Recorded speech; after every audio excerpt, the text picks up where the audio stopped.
На 18 ноември 2012 година, ето ни в началото на Джамджиевия ръб.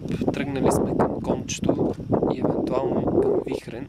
В ниското има мъгла, много е красиво, като за ноември месец е доста приятно времето, въпреки че на тази височина и сняг имало, който се е поступил. А ето какво е надолу. Това там вляво от мене е Кутело. Ето тук започва Джамджиевия ръб нагоре към Вихрен, по който се надявам следващата година или в най-скоро време да се качиме. А ето какво е надолу.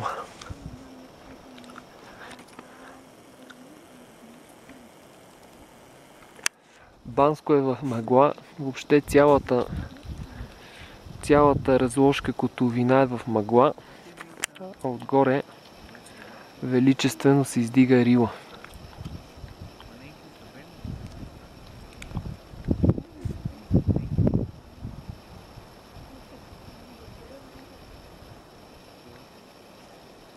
А ето там пък се вижда и връх Ботев, дано апаратът ми да успее да го снима.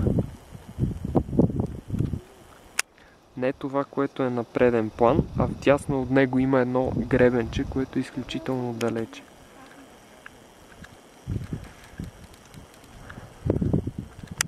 Нека фокусира малко апарата.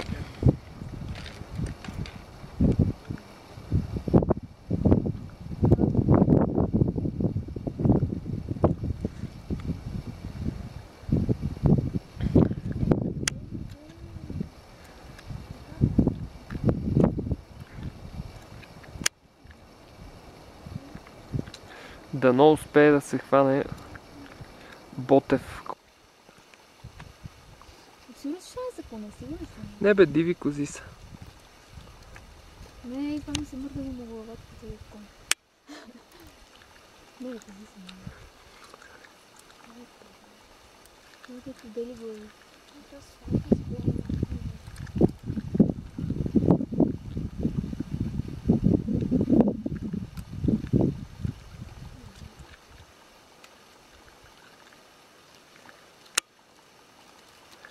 Те са на готин си.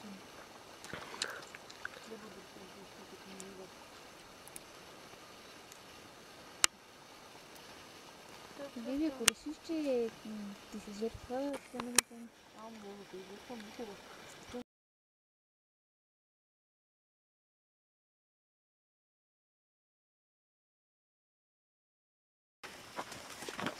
Тук ръка някой трябва да ни подаде. Еми той има дървета. Според мен на дърветата по-може да се отсланяш, отколкото на ръка. Ама ако искаш и ръка, ще ти дам. Дърветата са сухи, що годе.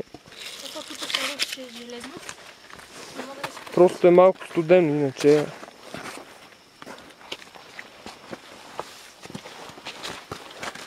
Вижте, пясък е нещо.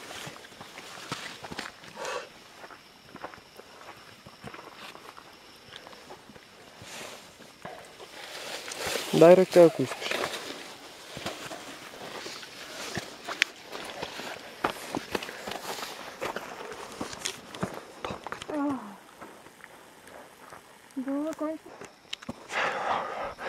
Ето ни точно в средата на големия казан, под стената на Вихрен и под реброто на Кутело. И какво имаме точно под вечния сняг? Стадо диви кози. Черни.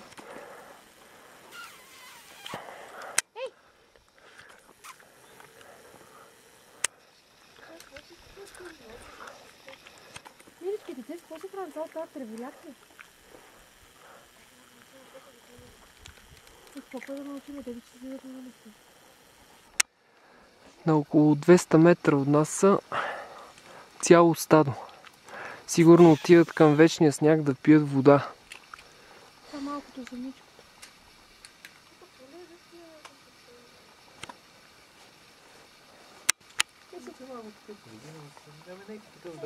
Гледайте, сега ще отидат Лени, има вода, горе при снега има вода и аз там ходих, точих като джапах снега през август.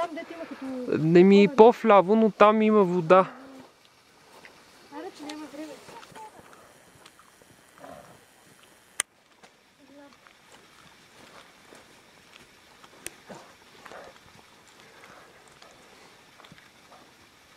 Ето е стената на Вихрен, продължаваме нагоре.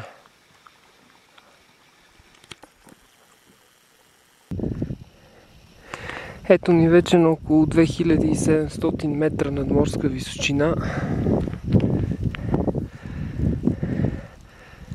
Ето го Вихрен. Това ме очаква след това. Да видим дали ще имам спътник или ще бъда сам. А долу е една много гъста мъгла и облачност. Много е красиво.